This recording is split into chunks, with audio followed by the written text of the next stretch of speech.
So chapter 10, text 9. So Prabhu, we will have the Mangala Charan first, and then I will show the verse on the screen. We can start, Prabhu. Let me share the screen.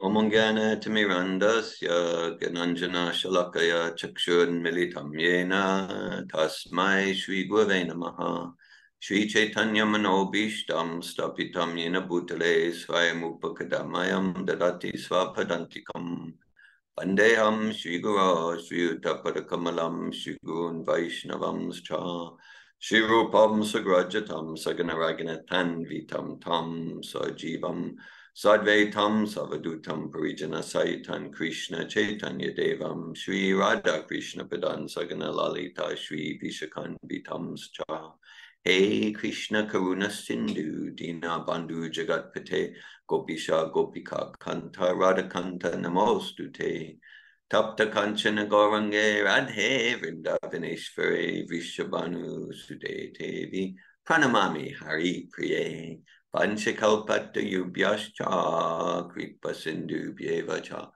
Patitanan Bhavanebhyo Vaishnavebhyo Namo Namaha Jai Shri Krishna Chaitanya Prabhu Nityananda Shri Advaita Gadadara Shri Vasari Gaura Bhaktavinda Hare Krishna Krishna Krishna Hare Hare Hare Rama Rama Rama Hare Hare Nama Om Vishnu Padaya Krishna Prestaya Bhutale Srimate Bhakti Vedanta Swami Niti Namine Namaste Sarasvati Deve Gavani Pacharine Nirvishesha Shunyavadi Paschatya Desha Tarine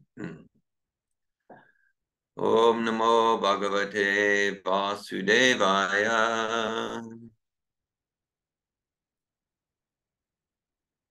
Om Namo Bhagavate Vasudevaya Om Namo Bhagavate Vasudevaya. Om Namo Bhagavate Vasudevaya. Om Namo Bhagavate Vasudevaya.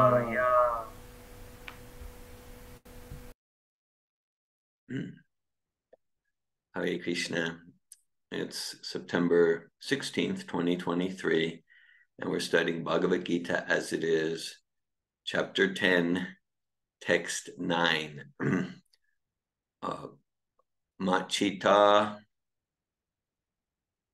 Machita Madgata Prana Madgata Prana Bodhayanta Bodhayantaha Parasparam Parasparam Katayantacha Katayantascha Mam Mam Nityam Nityam Kushanti Pushyanti Cha Cha Amanti Ramanti Cha Cha Machita Madgata Prana Machita Madgata Prana Bodhayanta Parasparam Bodhayanta Parasparam Katayantascha Mam Nityam Katayantascha Mam Nityam Kushanti Cha Ramanti Cha Pushyanti Cha Ramanti Cha Machita Madgata Prana Machita Madgata Prana Bodhayanta Parasparam Bodhayanta Parasparam Katayantascha Mam Nityam Katayantascha Mam Nityam Kushanti Cha Ramanti Cha Pushyanti Cha Ramanti Cha Machita Madgata Prana Machita Madgata Prana Bodhayanta Parasparam Bodhayanta Parasparam Katayantascha Mam Nityam Katayantascha Mam Nityam Kushanti Cha Ramanti Cha. Pushyanti Cha Ramanti Cha. Devotees, anyone like to recite?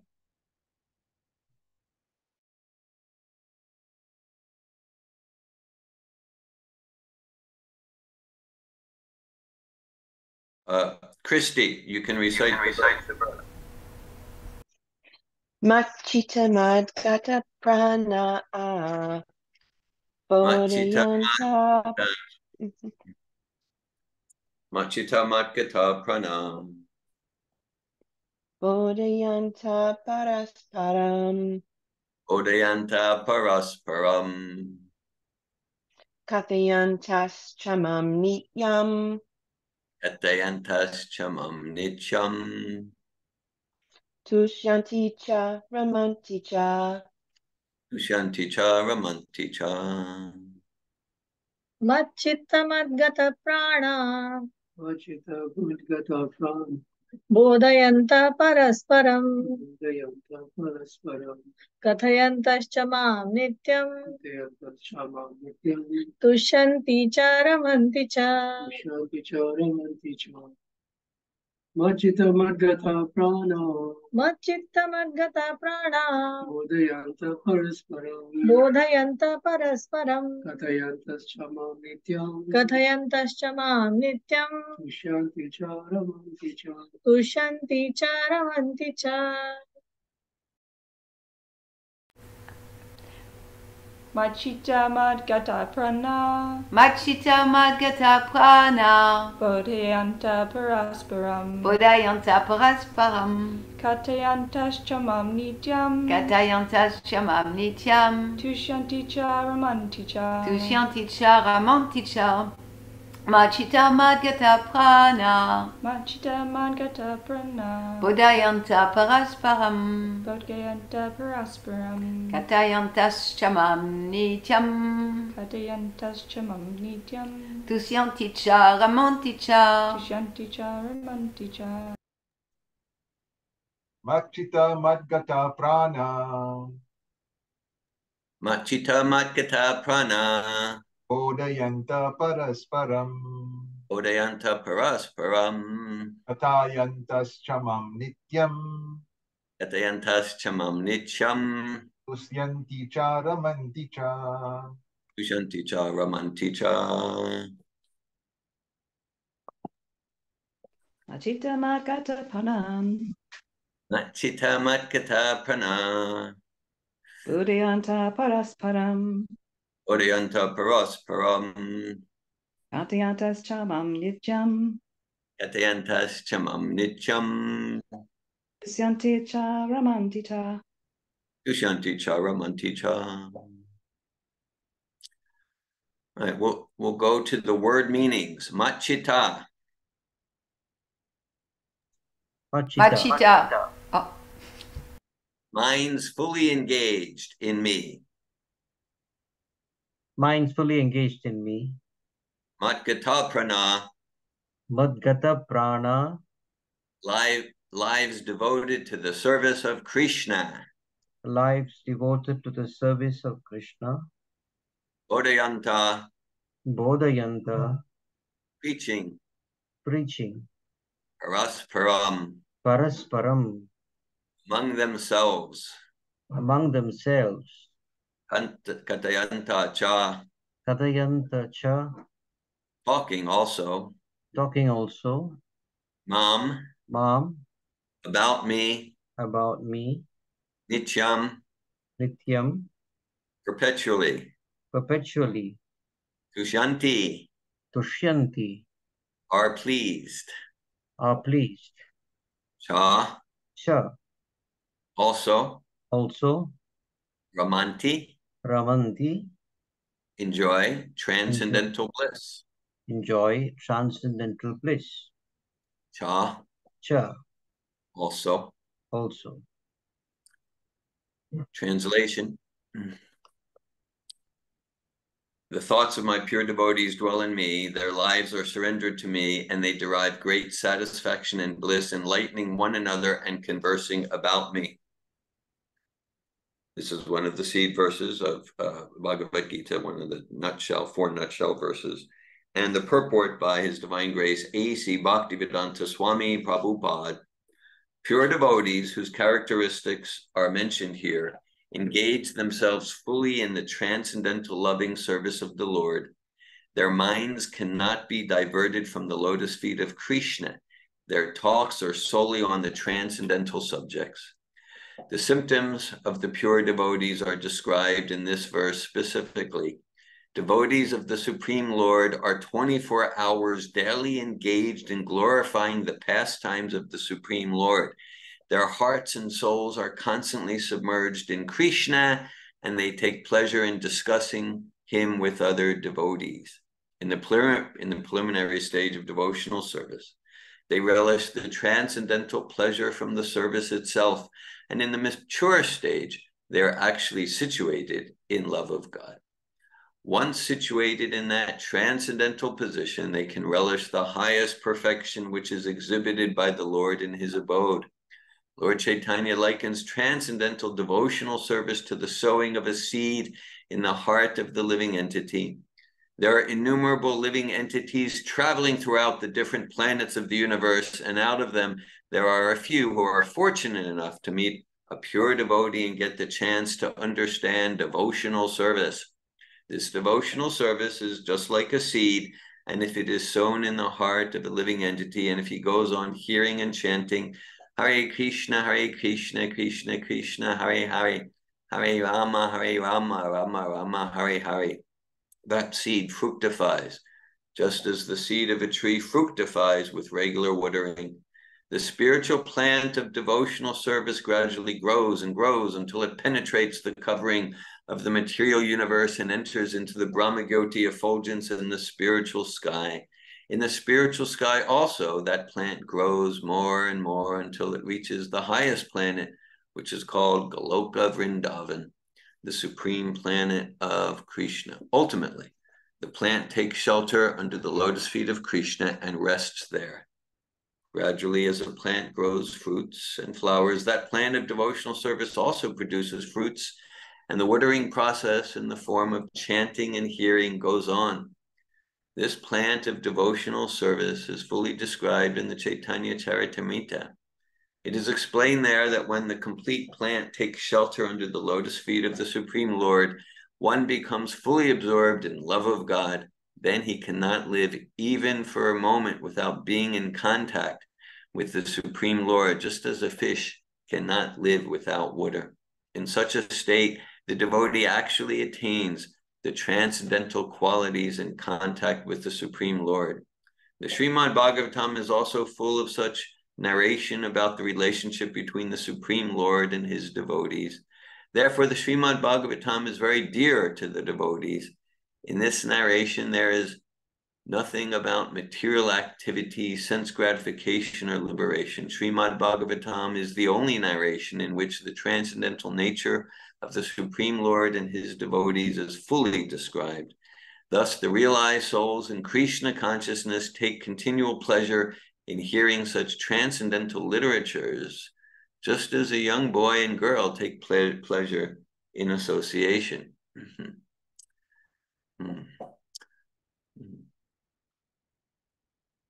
Chapter 10, text 9, Bhagavad-gita, Machita Matgata Prana Bodhayantas Prasparam Katyantas Chamam Nityam Tushanti Charamonti Cha Namom Vishnu Padaya Krishna Prastaya Bhutale Srimate Bhaktivedanta Swami Niti Namine Namaste Sarasvati Devi Gwabani Pacharine Nirvishesha Shunyavadi Paschatya Desha Tarine Jai Shri Krishna Chaitanya Papanichananda Shri Advaita Gadadara Shri Vasari Gaura Bhaktivinda Hare Krishna Hare Krishna, Krishna Krishna, Hare Hare, Hare Rama, Rama Rama, Hare Hare. Okay, so this text spoken by Sri Krishna to Arjuna, it gives us like a gauge, a reference point to see where we're at on the path of pure devotional service, because Krishna is talking about my pure devotees, and they derive great satisfaction and bliss enlightening one another and conversing about me. Prabhupada says in the purport, he's talking about pure devotees. So this is the pure devotional path. Pure devotees whose characteristics are mentioned here engage themselves fully in the transcendental loving service of the Lord. Their minds cannot be diverted from the lotus feet of Krishna. Their talks are solely on the transcendental subjects. Okay, so how much are we attached to, how much we are inspired by transcendental subjects? transcendental subjects, and when our activities, our association, what sort of association are we attracted to? To what extent is it association around Krishna Katha, the pastimes of Krishna, the words of Krishna, the philosophy of Krishna, the avatars of Krishna, the service of Krishna, the service of Krishna, and to what extent are we attracted to non-transcendental, mundane topics, mundane subjects that do not support self-realization and super soul connection and Krishna consciousness. And so it's a gauge about where we are on that path. We can look at because we're going to be attached. It's the nature of the spirit soul to be attached. Our choice is to be attached to matter or spirit, and to the extent that we cultivate attachment to spirit, then that's freedom, right? That's freedom. It is said, real freedom is the capacity to commit to our highest good. So Bhagavad-gita here is giving our highest good. Well, Prabhupada has a statement in his purports to the 5th chapter of Bhagavad-gita. He writes, the more one is addicted to material pleasures, the more one is entrapped by material miseries. So it's just like a law of nature. We can argue it. We can say, but I don't like that. It's just, that's it. The more we're attached, we're addicted, a more severe term, to material pleasures,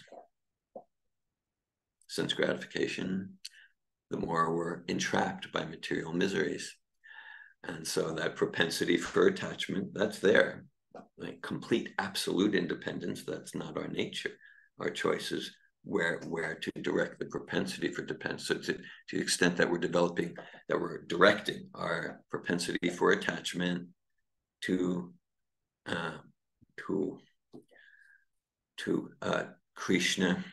Krishna's philosophy, the process of pure devotional service, then we're liberated from that degrading material attachment. And in this process, there's no force, right? Once there's force or coercion, then there's no love, right? Krishna, right towards the end of Bhagavad-gita, he communicates to Arjuna, Vimrisheta Dasheshena Yate Chasita Takaru. Krishna gives the whole Bhagavad-gita, that most sublime, eloquent, philosophical thesis. And then he says, now consider carefully what I have said, Arjuna. Consider carefully, and then do as you wish to do. Right? So Krishna, if anyone could force the issue, it's Krishna. No force, fully honoring, fully respecting the self-determination of Arjuna. Arjuna is a true historical personality, and also Arjuna is representing us as a conditioned soul with choices in life. So Krishna is not saying, oh, I don't care what you do. Krishna cares. Krishna wants Arjuna to choose for his highest good, to choose wisely.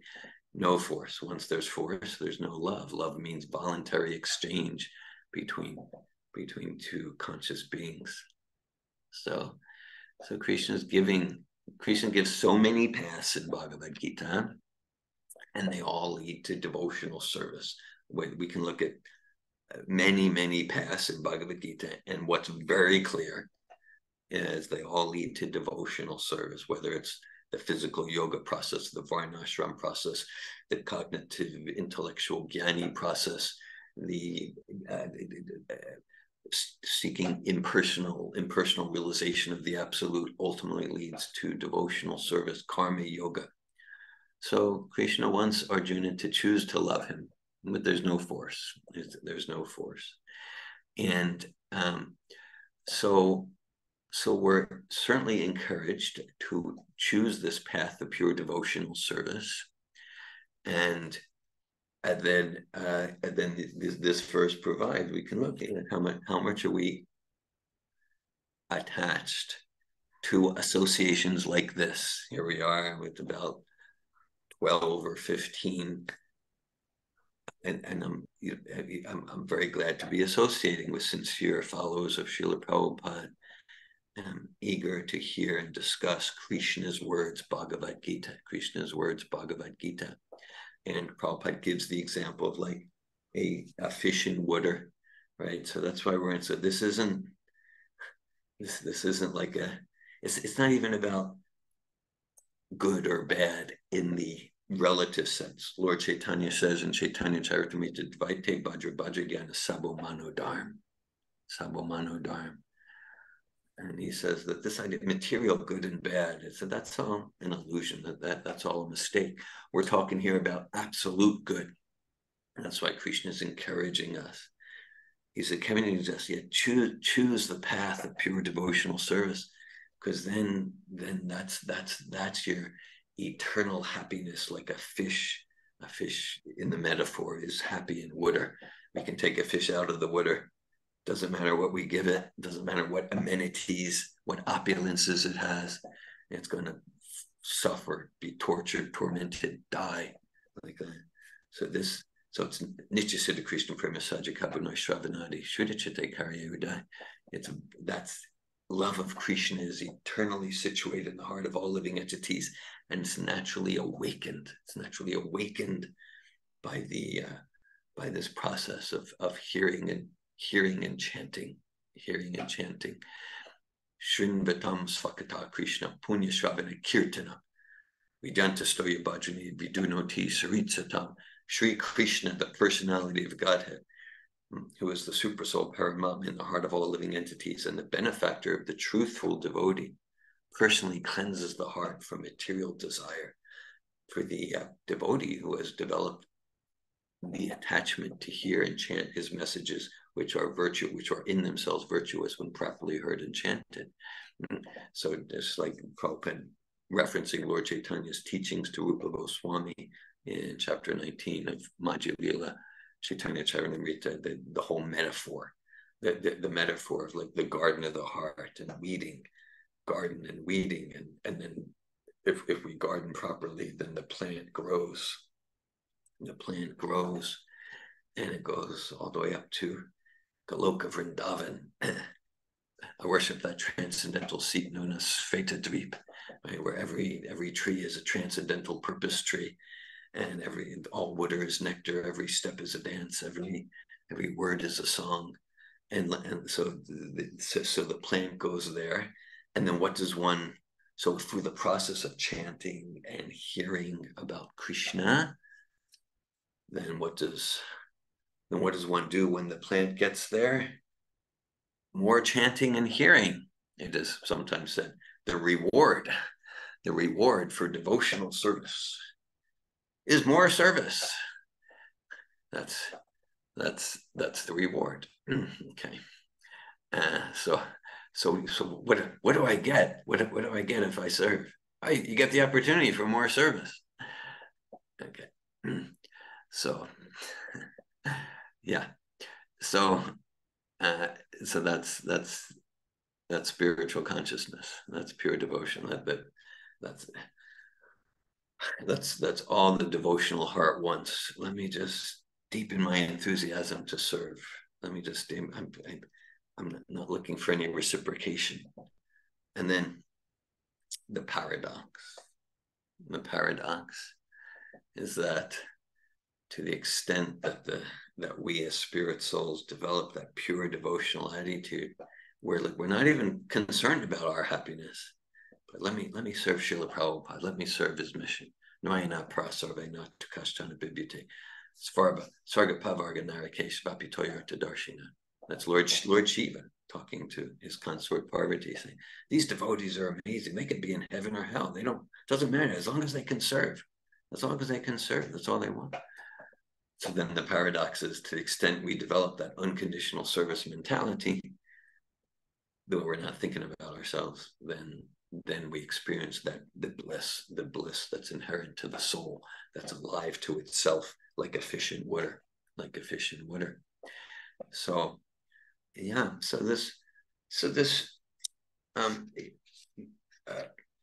in his personal devotional writing ecstasies, Srila Prabhupada, in the last paragraph of his purport, in his last paragraph to his purport here in this text, he extols. We can feel Prabhupada's like love for Srimad Bhagavatam, his love for Srimad Bhagavatam.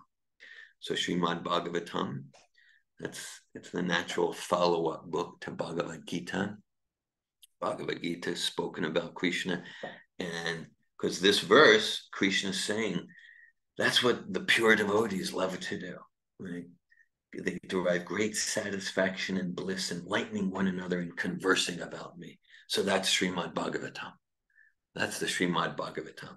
And if we look right from the beginning of Bhagavatam, right, we have Saunaka Rishi. Well, from the very beginning, we have the invocation verses by Srila Vyasadeva, 3 invocation verses starting with Om Namo Bhagavate Vasudevaya. Oh, my Lord, Sri Krishna, son of Vasudeva, all perverting personality of Godhead, I offer my respectful obeisances unto you. Okay, so it's all about Krishna. Then Saunaka Rishi, representing the sages, speaks to Sutta Goswami in that first chapter, and the questions are all about Krishna. Yeah, let us hear about Krishna's activities and his appearance and his pastimes and his avatars and like that and like that.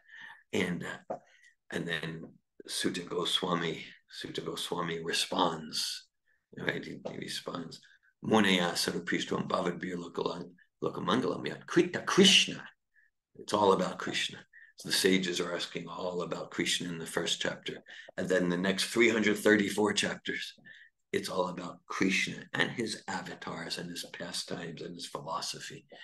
And so Munyasad Prishtam Bhavadbir Lokamangalam Yat Krita Krishna Samprasno Yena Masuprasidate. Oh sages, your questions are glorious because they relate to Lord Krishna. And only questions like this are for the ultimate good and welfare of all society, and they completely satisfy the self. And like that. And if we look at Vyasadeva himself, Bhakti Yogena Manasi, after compiling all the Vedas, he really wanted to give what's the goal? What's the essence of all the Vedas? Yes, it's there in Bhagavad-gita. It's there in Bhagavad-gita. Same time, Bhagavad-gita, it's like it's a relatively small part of this huge epic Mahabharata. So like Vyasadeva is concerned, they'll miss it. So he gave the Srimad Bhagavatam so that people get devotion to Krishna. This is the goal of all the Vedas. And then, of course, who would be, all the other major personalities, they're all in a healthy way. All the other major personalities of Srimad Bhagavatam, they're all lovingly addicted, to use it. They're lovingly addicted. Just Maharaj Parikshit, right from the time of his childhood, he's playing with toys that are all about Krishna, and he said, "Oh, let me hear about Krishna." And Shukadeva Goswami goes into ecstasy. I get to speak about Krishna, and same with Narada Muni and Vidura and Maitreya Rishi, and etc. And so not just like that's what the Bhagavatam is about. If we look at the personalities of the Bhagavatam, this is my understanding of why Prabhupada he's really highlighting the Srimad Bhagavatam in the purport to this verse, that the Bhagavatam, it's full of such narration about the relationship between the Supreme Lord and his devotees. Therefore, the Srimad Bhagavatam is very dear to the devotees. In this narration, there is nothing about material activity, sense gratification, or even liberation. Srimad Bhagavatam is the only narration in which the transcendental nature of the Supreme Lord and his devotees is fully described.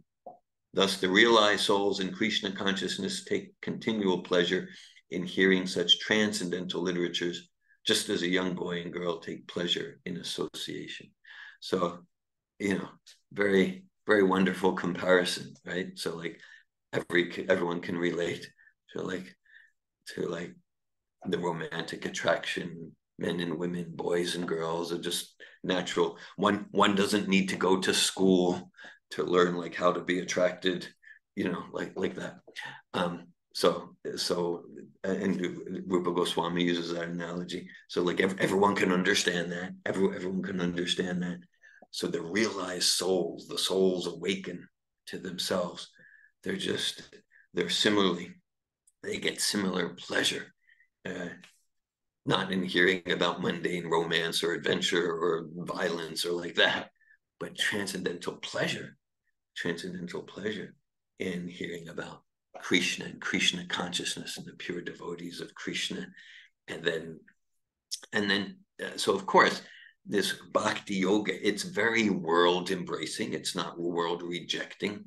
Just yesterday, I had a nice talk with someone in person here, and where I am in Alachua, and he's very accomplished. His field, he makes movies. He's like camera and video and high tech visual like that, and he's like Hollywood, and he's been involved in some of like the biggest movie projects on the planet, like that.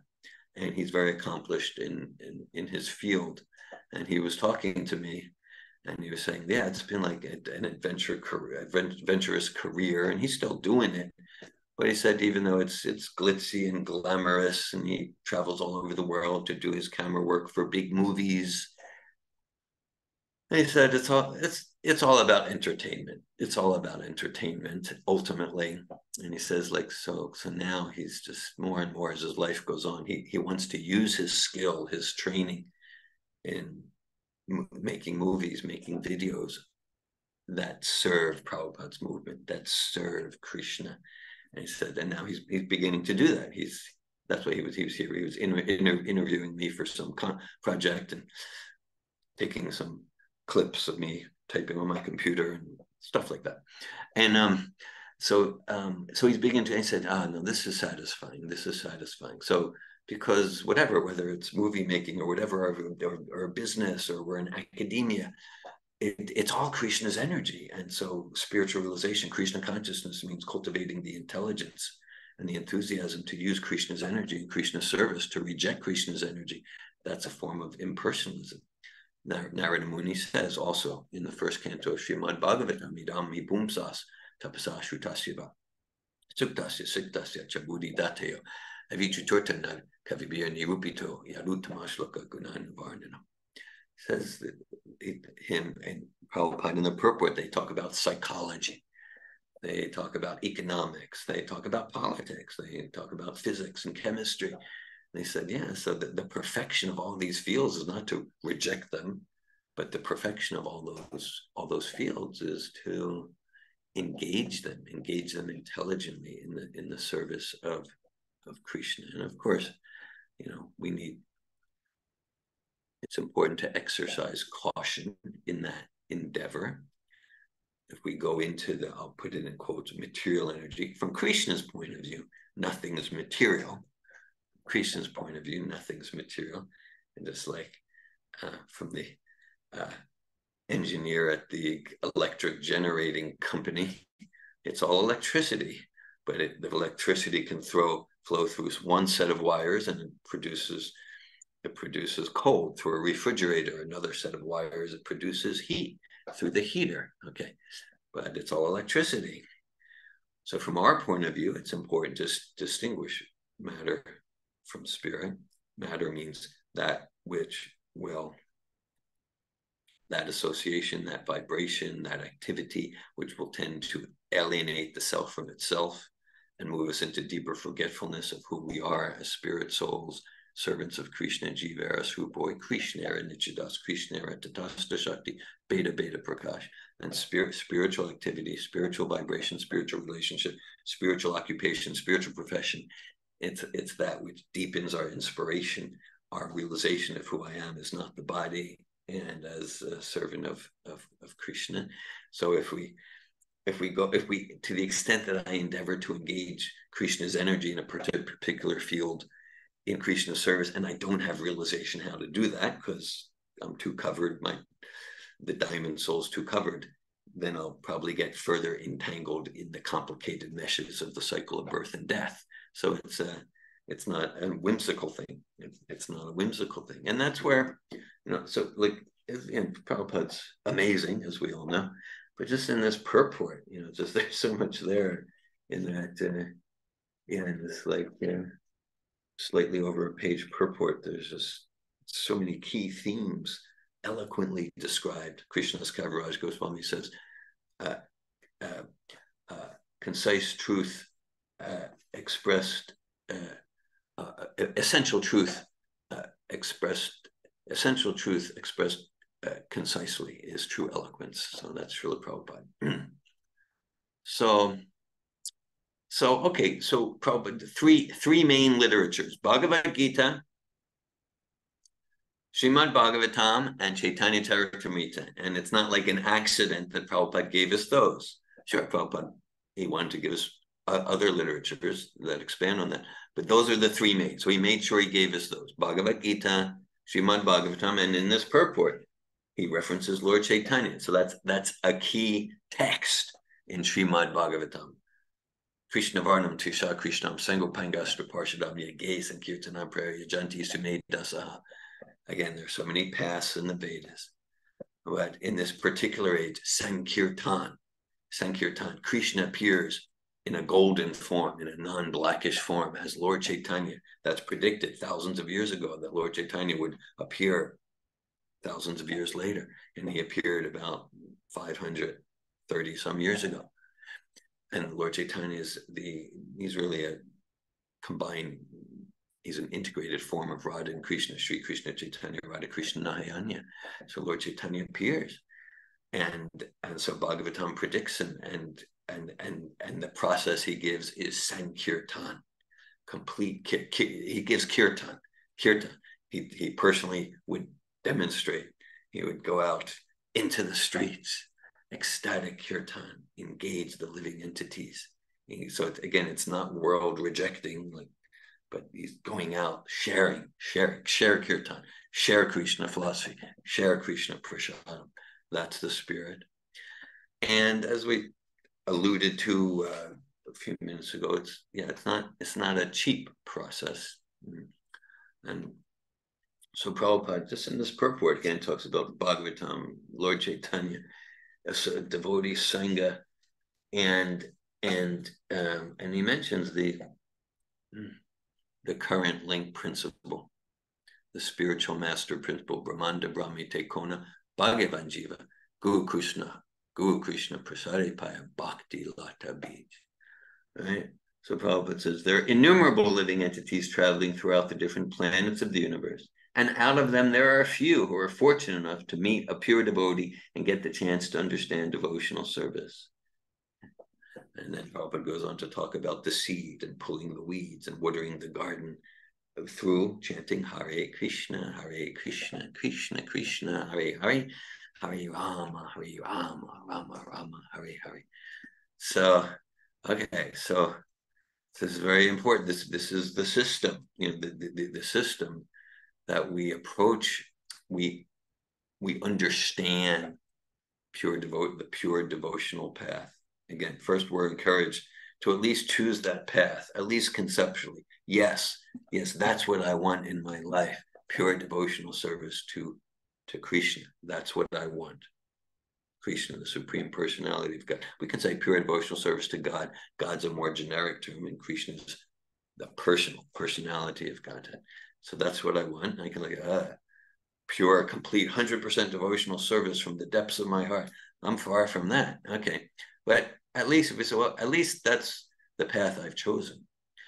And that's why sometimes it's like there can be, let's say, an apparently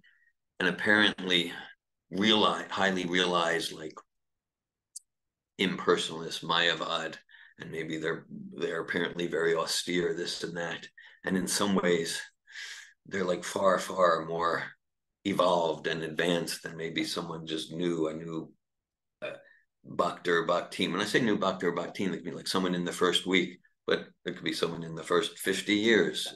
Okay, because like, this is all relative. If we look at the eons of time and the sweep of trillions and hundreds of trillions of years in a lifetime of Brahma, which is just one exhalation for the Mahavishnu, you know, that sort of thing. But then someone who still might have very rough habits and this and that, but just like, yes, I want to serve Krishna. I want to serve Krishna. How do I do that? Then in another most important sense, they're far, far more advanced than someone who might be following an impersonal path, but has not even a spark of wanting to love and serve Krishna with purity. Rather, the desire might be, I want to be God. Okay, so then that's like, that's really that attachment. That's a big material attachment to want to be God. That will keep someone stuck. So then, okay, so we choose the path of pure devotional service. We have that choice. We're not forced. And then to learn how to do it, then we need someone who's a master at it. Just like if we want to get really good at a musical instrument or playing tennis, or really good at learning how to conduct chemistry research, to get really good at anything, we're going to learn from those who are like, they're really a master at it. They're high level. And we'll hear from them, go to their classes, hear their recordings, read their book. So that's why we're fortunate. We have Srila Prabhupada there to like expertly guide us to whatever degree we choose to accept and receive and follow his guidance with whatever level of surrender and honesty and sincerity. Shruti Smriti Purnadi Panchratri Vidim Vida Kantiki Harer Bhakti Utpataya Iva Kalpate. Otherwise, not just in the name of spiritual life, but even in the name of bhakti, there's so much going on and so much being said that's more of a disturbance and a distraction to the actual process, but it might kind of feel nice. Ooh, this, that. That's why, like, then we need to check ourselves out. To what extent am I sincerely wanting the genuine article? And then to whatever extent I want the genuine article, okay, there's Srila Prabhupada. He's given the genuine article 100%. And then we get to choose, you know, how much to give ourselves to follow the process, and to, you know, our opportunity is to serve Prabhupada's mission. Serve Prabhupada's mission means I cultivate understanding. What's the philosophy? What's the process? And of course, you know, like this chanting Hare Krishna, chanting japa with commitment, with the vow Drita Vrata.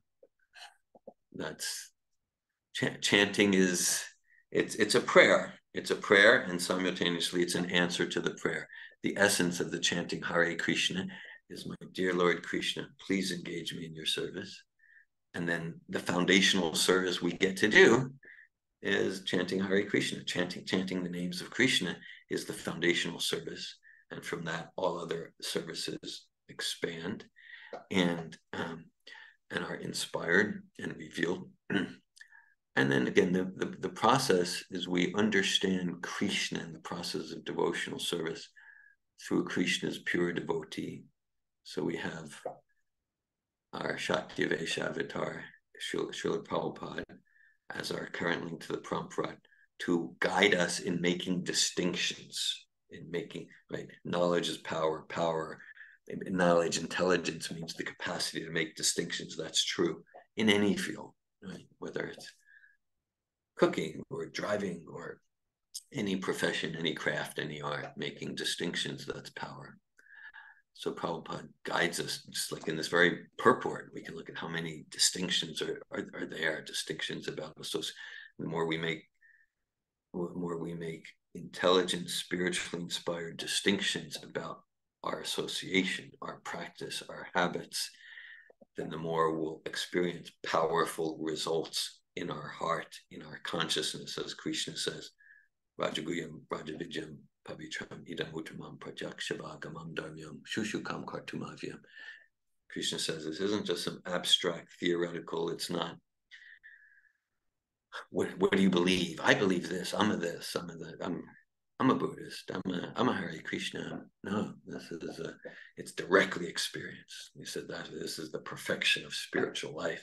Sure, yeah, there's this phenomenal philosophy to satisfy the intellect, and we follow the process given by the philosophy as we get it from Srila Prabhupada, and we have a direct transformational experience. That's why Prabhupada so much uses that term. Krishna uses the term, this bhakti yoga. It's not a belief, it's not a religion in any sort of ordinary sense. It's a science of self-realization, science, meaning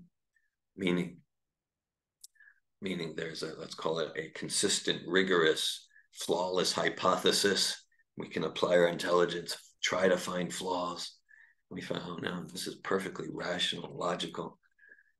And it's not just okay, that's the theory, but now, here's an experiment. That's a pillar of science. Here's an experiment you can do.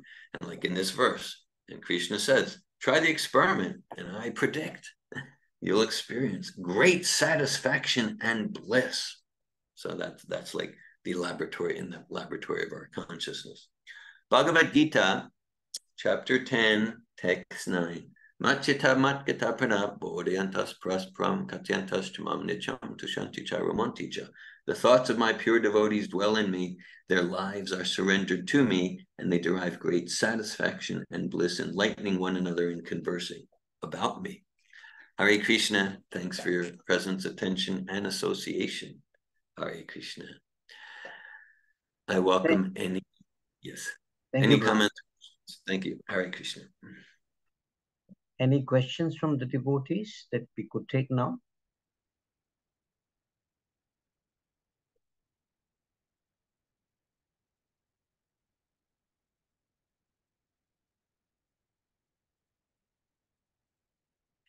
It's interesting, Prabhu, that Srila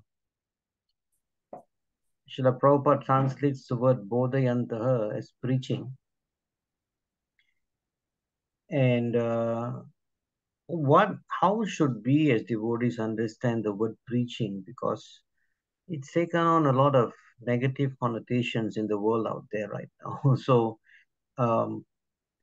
what exactly is preaching from the Krishna conscious perspective? Thanks for that. Thanks for that, Jaganivas Prabhu. Yeah, and I noticed that when we went through the word for word, Bodhiyanta, preaching, and then in Katyanta, also talking. So one thing I get from that is I'm reminded that, if we look at Prabhupada's letters as his movement went on in the West, at one point he focused on boiling the milk. Kind of like, sure, there's outreach preaching, and Prabhupada emphasizes that. But then okay, from those who have embraced the process of devotional service, in a sense, let's preach to each other. And let's preach to each other so that we remain enlivened and growing and deepened in our joy and enthusiasm for devotional service. So there's that. Now, of course, preaching, that term in English, in many sectors, it's become like some negative connotation, like I'm trying to force,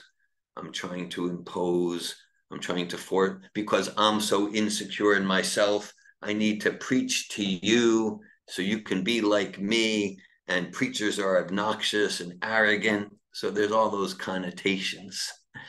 And of course, when Prabhupada's preaching, it's just the most beautiful, empowered, spiritually inspiring image and reality. So, okay, so Srila Prabhupada wants us to communicate these eternal principles in ways that people will get. So like here in this Sangha, looking who's here, I feel fine, use the term, let's preach to each other. Let's preach wherever we go. At the same time, in many groups, many Sanghas, I might use the term sharing, right? Just like a child has something that they're having a lot of fun with, a toy or a sweet, and they want to share with friends. So So like I have something that brings me such happiness and I want to share with you. And of course, just we as even so Krishna shared Bhagavad-gita. You can say he preached to Arjuna.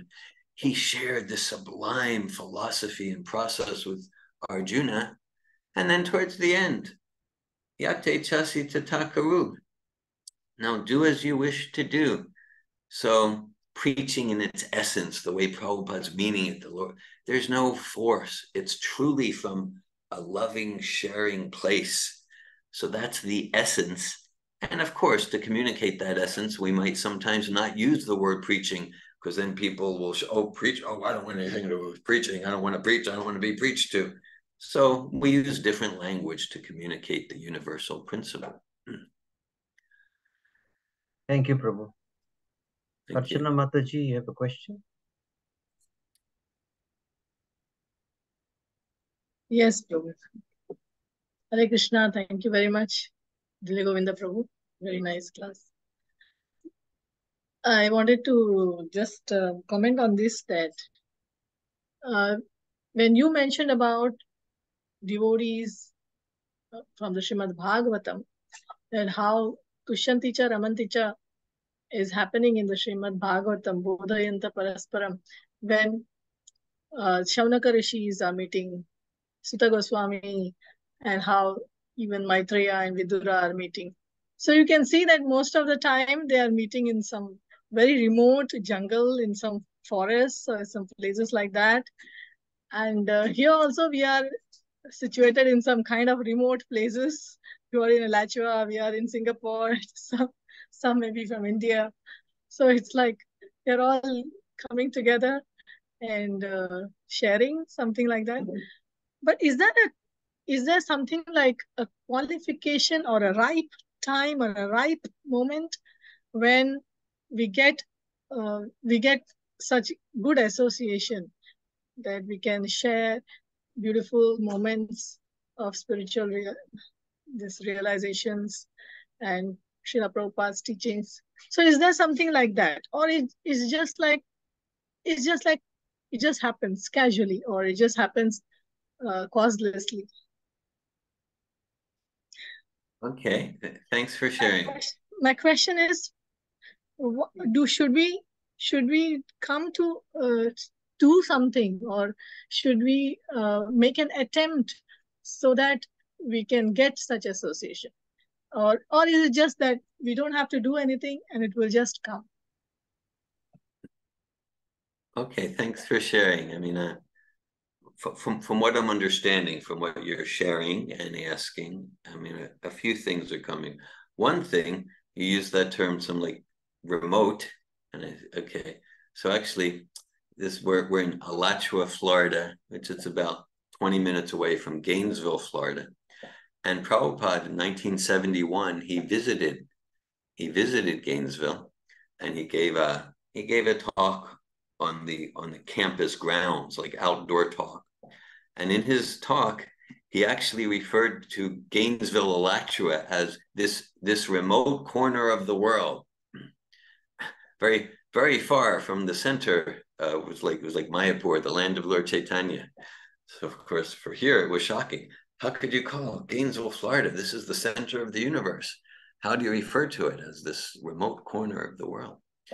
So, well, yeah, thanks for your question. So just like we're creating Nami Sharanya here, right? We're creating Nami Sharanya in this online forum. We're creating the banks of the Ganges Yamuna in such a forum. So yes, we're meant to use our intelligence to create association. But we're having Bhagavad-gita Katha. Yeah, we're meant to do that as sincere followers of Srila Prabhupada and devotees of Bhagavad-gita to create forums to discuss Bhagavad-gita, Srimad Bhagavatam. Just yesterday morning at Mother Malini's home, she hosted a morning program. So several of us, we were discussing Srimad Bhagavatam. One of the members of our community from the Czech Republic, he led the class. So yes, at the same time, there is a caution about that, So, for example, like I know some people like the ideas. The idea is like they'll so much of their life is dedicated, and I don't know, maybe I sound a little critical here, but because I see it's not Prabhupada's mood, and maybe they have their path, but like to like they'll spend so much of their life to travel to India to associate with sadhus, travel to India to associate with sadhus, like that, and so that's not the mood. The mood is like I'm enthusiastic to serve Srila Prabhupada. I'm enthusiastic to serve Srila Prabhupada. I'm not like, I need to associate with sadhus, so I'm going to fly here, fly there. What's my service to Srila Prabhupada? Now, in serving Srila Prabhupada, then part of that service is to create sanghas like this, but not to make a separate endeavor where we get distracted from the service in the name of associating with sadhus. Like, just like Srila Prabhupada, in service Srila Bhaktisiddhanta, okay, sometimes in the early 60s, he was associating in Vrindavan with all the Brajbasis. And sometimes in a service to Bhaktisiddhanta, he was all alone, right? He was all alone on the Jaladu. He was all alone in Butler. There was no one there who was even vegetarian. There was no one there who was chanting Hare Krishna. He was all alone in New York. Okay, but it's not like, oh, I need to go back to Vrindavan to associate with sadhus. No, I'm just serving Bhaktisiddhanta. And of course, in that consciousness, Srila Prabhupada is not all alone because he's always with Vidura and Vyasadeva and Srila Bhaktisiddhanta in Krishna. So we serve Prabhupada, including following the sadhana Prabhupada gave us. We serve Prabhupada, and that includes naturally creating and participating in associations like this, at the same time not to make a separate endeavor that becomes a distraction from the actual service to the mission. So service is the key important thing, most important thing. Yeah. Thank you, Prabhu. Thank you very much. Thank you, Mataji. Hare Krishna. Connected to that point, Prabhu, sometimes it's like seen like some devotees think I have to be always in some kind of a physical association with devotees. Otherwise, I'm feeling weak, and all kinds of reasons come up. But ultimately, the reality is we are all going to be alone, no matter who is around us. We are going to be alone. We wake up alone. We go to sleep alone. And in many situations in life, we will have to be with our own selves. So obviously, any kind of association in any form is desired. But the idea that, when I don't physically do it, then I'm going to feel weak and, I need to keep on doing that. Is that the right approach to have? Or we should see association in a broader, multifarious way to understand things, because sometimes it looks like it's more of a mind's excuse that one is better than the other, instead of actually understanding the philosophical conclusion of what association means. Yeah. Thank you, Jaganivas Prabhu.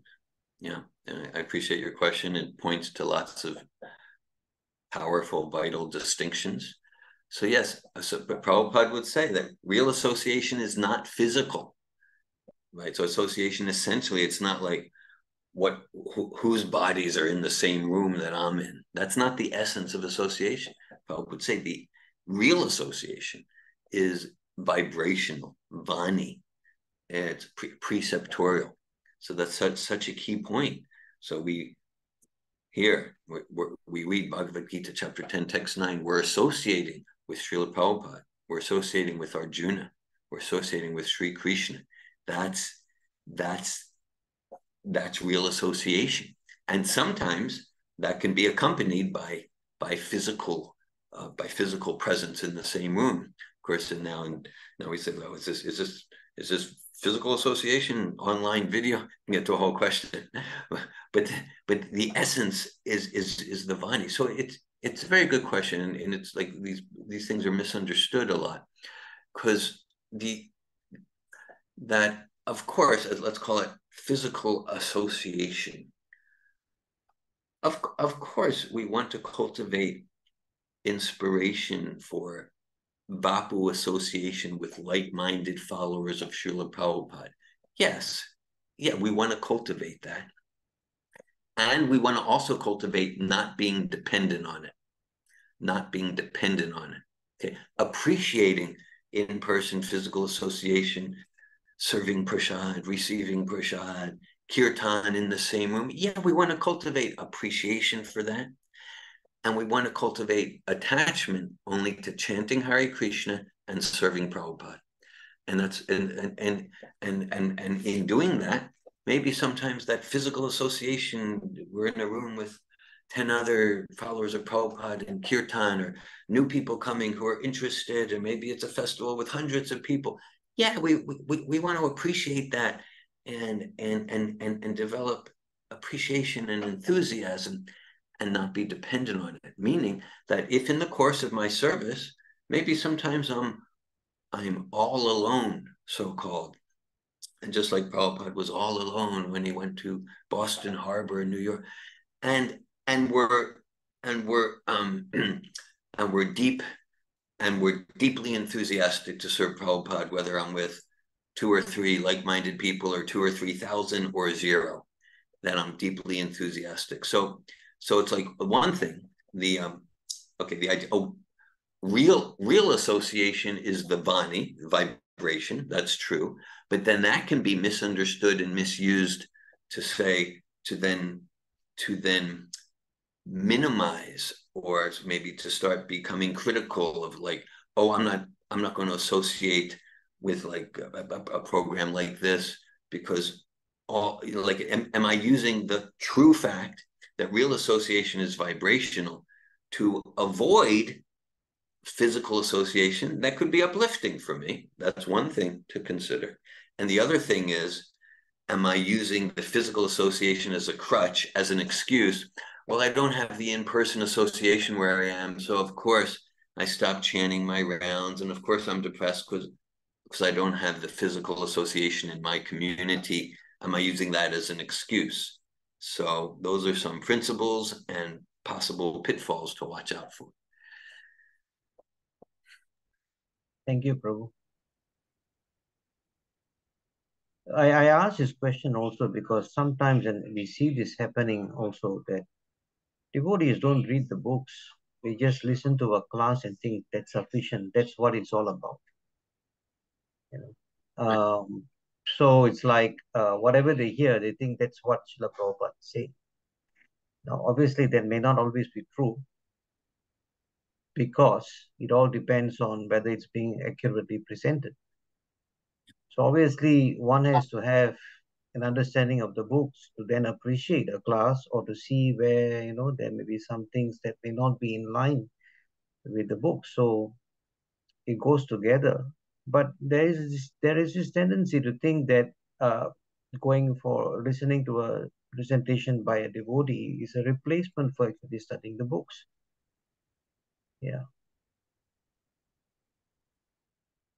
Thanks for sharing. Yeah. So, and your sharing kind of highlights a reason why I highlighted reading Prabhupada's books, Bhagavad-gita, Srimad Bhagavatam, Sri Chaitanya Charitamrita, reading all of Prabhupada's books, not just once, over and over again for our whole life. This is key. So sure, hearing talks, hearing lectures from representatives of Prabhupada, that's an enlivening part of devotional service, and it's not a replacement for reading Prabhupada's books. And because by reading Prabhupada's books, hearing Prabhupada's lectures, especially reading his books, Prabhupada wants all his sincere followers to read all of his books again and again. He says that again and again, because Prabhupada's our current link. And then anything else we hear from anyone else, even a book we read on this topic or that topic, or a class we hear from this one or that one, we process it through the pure lenses of Srila Prabhupada. And if we're not in touch with Prabhupada through reading his books, then we could get confused, distorted conceptions, and we won't experience that bliss and enlightenment talked about in this verse. So yeah, nothing's a replacement for reading Prabhupada's books. True. Hare Krishna. Thank you, Prabhu. Any other comments or questions from devotees?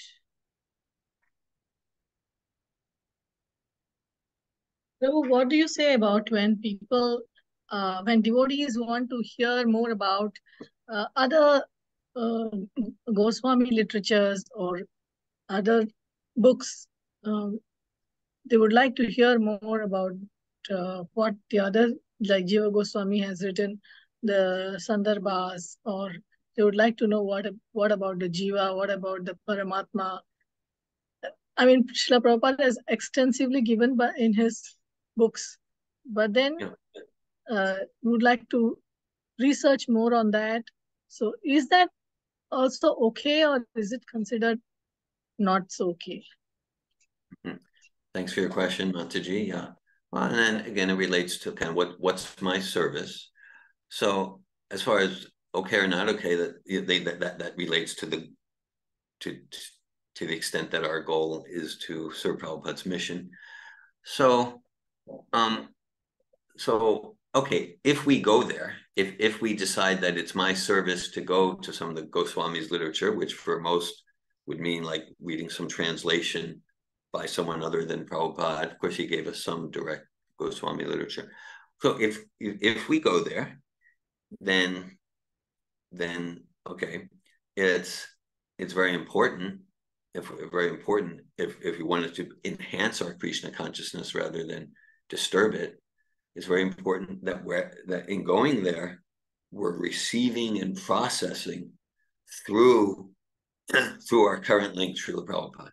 We're receiving and processing through our current link, and that's why, as a general principle, rule of thumb, I would suggest that, well, for one point is there's no need to go there. What Prabhupada gave is complete. There's no need to go there. That's absolute. Still, someone might determine that it's their service to explore there for different reasons. So then I would suggest then that if one decides to go there, only after one has read all of Srila Prabhupada's books at least 3 times. That's my recommendation. And then even then to be not like on guard, but just to be conscious to process, and because I've read like some Jiva Goswami Dharmas and some Bhaktivinoda Thakur literature, like that. And so I want to be really conscious that I'm receiving it through the pure lenses of Srila Prabhupada. So then I'm able to, with spiritual intelligence, make distinctions. This is aligned with our line, and this is something other than what Prabhupada's given. And then to the extent we do that, then we're safe and we can be enriched. Thank you very much. Because I've seen that Srila Prabhupada extensively talks about the commentary of Baladev Vidyabhushan, and there are some points of differences, or you can say not differences, but in a different light, that Vishwanath Chakravarti Thakur, he speaks in a slightly different way, and then there is a little bit of controversy that we can sometimes think how is it that this is correct, or what Prabhupada has said is correct, and then you can get confused. Yeah, right, because Vishwanath Chakravarti Thakur, Baladev Vidyabhushan, Sridhar Swami, they're not talking to us. They're not talking to us. They're pure devotees, but they're writing to a different audience, right? And so everything we need to know and hear from the Goswamis or the commentators, Sridhar Swami, we get from Srila Prabhupada. So there's no need to go anywhere else. For example, like Sridhar Swami, he's like the original commentator on Bhagavatam. Some of his commentary, it looks like complete Mayavad and impersonalism. I say, wow, is he confused? But Prabhupada quotes him so much. But it's because he was, and some of his commentary looks like pure bhakti. Some of it looks like Mayavad. And that's because where he was preaching, where he was talking, he was kind of endeavoring to connect with different impersonalists where they're at to try to bring them to appreciation of Bhagavatam. But if we don't know that, we'll just think, Prabhupada got this wrong because Sridhar Swami says that. So that's why we understand Sridhar Swami through Srila Prabhupada. If we try to go to Sridhar Swami directly, well, let's be sure we're very firm, very deeply rooted in Prabhupada's Siddhanta. Yes, Prabhu. Thank you very much. I just wanted to share some thoughts on this, Prabhu, that what happens is, and I don't understand how this happens also. We always think that someone older or something older is more authentic than someone newer. It's like, it's like something is more orthodox, something is older, something is more authentic. So when some devotees, they read the works of the Goswamis or for previous acharyas, then they try to realign Srila Prabhupada's statements to somehow fit with the earlier commentaries, thinking that, we are in control of the parampara and therefore we have to, reconcile things in such a way that Srila Prabhupada fits. But I think what we don't understand is also that Srila Prabhupada may be giving newer light and fresher light to those earlier commentaries by revealing more insights that may be important for us to understand. So it's like we are not in a position to decide how the parampara should flow or continue, except that we have to allow Srila Prabhupada to decide that, how some things have to be understood. Because I see a lot of this happening actually with people who read other books. They try to somehow fit Srila Prabhupada into the older scheme of things, instead of understanding how the older things are coming into a newer sense of light for how the teaching should continue, coming through the agency of Srila Prabhupada. So this is what I wanted to share. Yes, yeah, thanks for that. Thanks for that. Yeah, I'm reminded, like in the third verse of Bhagavatam, Sukhmukaramita Drava Samyatam, right? The Bhagavatam became even sweeter with Shukadev Goswami sharing it. So similarly, it's even sweeter when we hear from Srila Prabhupada, right? So we understand Shukadev Goswami, we understand the commentary, we understand Sanatan Goswami, Narahari Sarkar through our current link, Srila Prabhupada. He makes it even sweeter for us. And otherwise, I mean, this was a little more than 20 years ago. I had some correspondence related on some essays I wrote, Srila Prabhupada, the prominent link, with some scholarly intellectual leaders of an institution. And they were, because like there was some direct meaning what Prabhupada was saying about like what is Diksha right there in his purports. And they said, okay, well, to really understand that, we need to go to what Sanatan Goswami says and Narahari Sarkar's interpretation of this Sanskrit. So to really understand it. So I said, well, I admit defeat. I don't understand Narahari Sarkar. I don't understand Sanatan Goswami like that. And at the same time, my current link to the Parampara is Srila Prabhupada. And I understand Jiva Goswami and Sridhar Swami. I understand the commentator through Srila Prabhupada. And what Srila Prabhupada said is very clear here. So that's an example of just what I understand you're expressing there. Where it's like, oh, well, to try to accommodate what I want Prabhupada to be saying, I'll kind of jump over him. Yeah, so it's just so important to like develop that trust in Srila Prabhupada. He's giving us the Vedas and the conclusion. He's giving us Krishna, Bhagavad-gita. And if we go anywhere else, understand it through Srila Prabhupada. Otherwise, it's a formula for getting dazed and confused. Yes, and on some of these matters that for which that paper you had written, the Prabhupada doesn't even mention some of these. I just go and check what they have written to decide what is to be done. So then why should devotees have that kind of an audacity to go and look at something else in some other context and impose on how things should run? for Srila Prabhupada's mission. It should be Srila Prabhupada who decides that, isn't it? Srila Prabhupada decides what from Jiva Goswami is important for us to hear, which of the commentators are, and doesn't mean those he doesn't mention, doesn't mean they're not pure devotees. It just means like Prabhupada's the expert physician for our particular condition. And to the extent that I'm rejecting that, then I'll probably get sicker and sicker. And the other thing also, Prabhu, is like how things are to be done in a practical sense for the movement. Sometimes devotee just takes things from Srila Prabhupada's books in different contexts and say, now this is how it should be done. But so there's some kind of a hierarchy kind of a thing, you have to look at the letters for this, you have to look at the books for that, this, you have to look at that. The thing is, I mean, correct me if I'm wrong, how things should be done should be seen in Srila Prabhupada's institutional directives.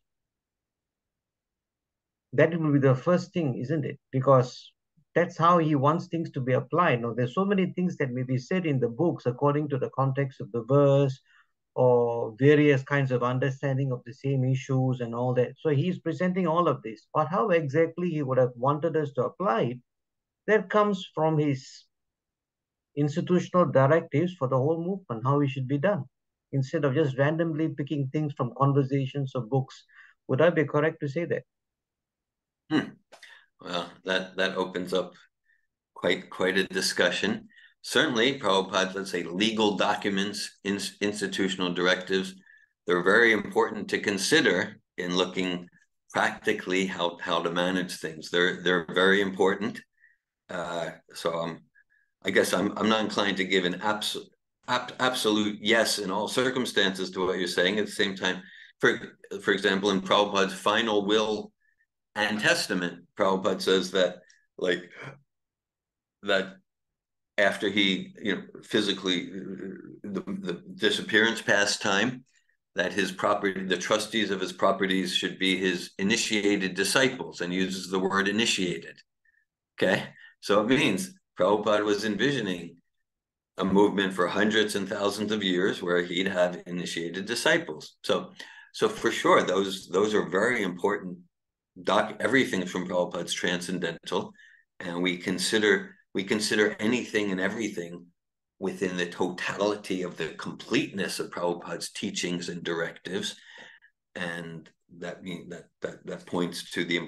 So it's like if we want to understand practical application, to get to know Prabhupada through his books, through his letters, lectures, conversations, and let's call it institutional managerial directives. So managerial directives, they have a particular weight, and we consider them also according to time and circumstance. I like Pradeep wrote, "Love this point, Jaganivas Prabhu, thank you."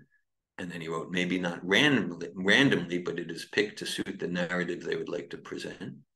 Jagani Vas wrote, it is selectively picked, yes, but what I meant was there is some random hierarchy of what will be more important or less important. Okay, yeah, there is some hierarchy, but it's not absolute.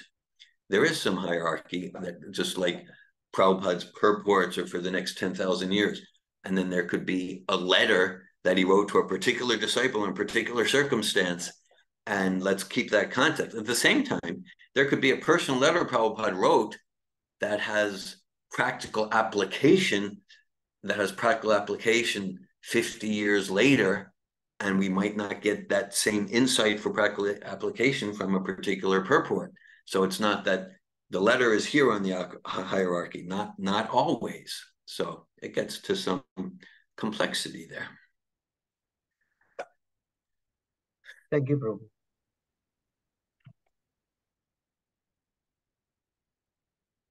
I thank you all for your association. Thank you all. Shri Bhagavad-gita ki jai. Thank you. Thank you. Srila Prabhupada ki jai. Thank you, devotees.